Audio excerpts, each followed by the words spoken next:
Today, I'm going to give you some warning signals that our economy is headed for a recession, and we've already put one foot through the door with layoffs that have already begun.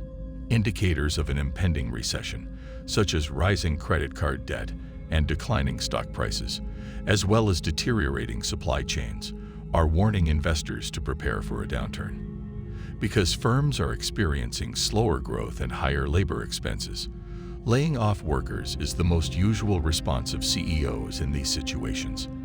And it has already begun. 12% of Carvana's workers will be laid off, the company said.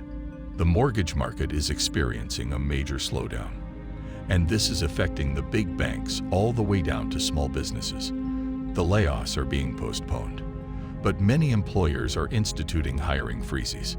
When it comes to hiring, there was a 4-month improvement in supply chain conditions from December to March, according to a global supply chain pressure index. But since then, the situation has deteriorated precipitously. This is due to China's lockdowns and Russia's invasion of Ukraine in March, which has resulted in longer delivery times for many products. Another indicator of a recession is a fall in the value of stocks. The S&P 500 is down about 19% from its top, while the Nasdaq is down almost 30% from its height. Bonds are also down, as are cryptocurrency. When the government stops printing money, they're left with few financial resources and are forced to fend for themselves. The chief investment officer of Guggenheim Partners said that the stock markets could have a terrible summer, with the Nasdaq dropping 75% from its peak.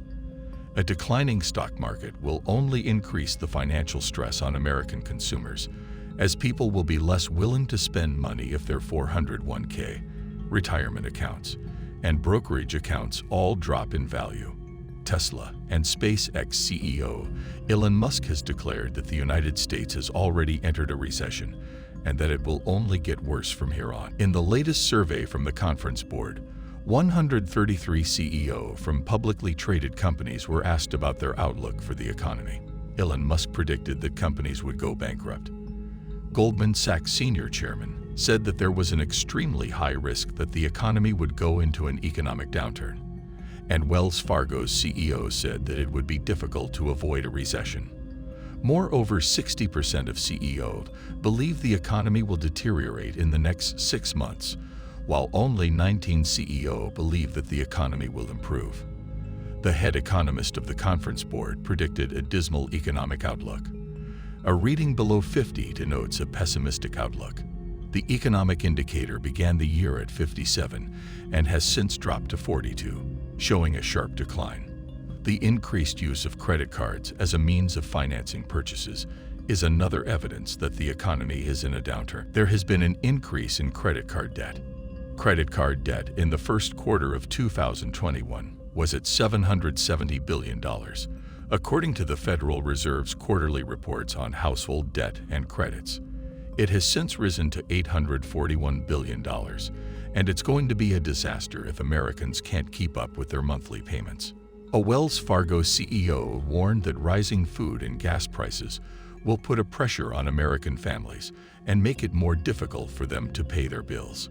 Subprime credit card delinquencies that are at least 60 days past due are on the rise, according to Equifax.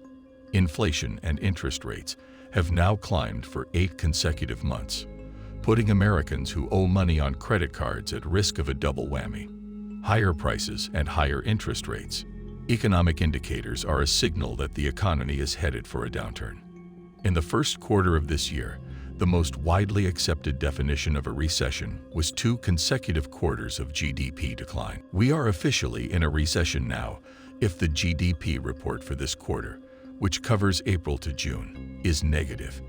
If it is, it will be a question of how bad and how long the recession will last.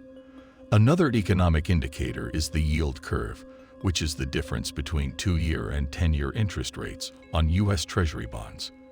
This year's recession began 6 months after the yield curve inverted on April 1st, which is typical for yield curve inversions to be followed by 6 to 18 months of declining real income, which is why we're currently experiencing negative real wage growth. The yield curve inversion that preceded the Great Recession began on March 28, 2006, when the real estate bubble burst. American workers are getting pay raises of 5%, but they aren't keeping up with inflation, which is 8% according to the government. As a result, they're really making less money.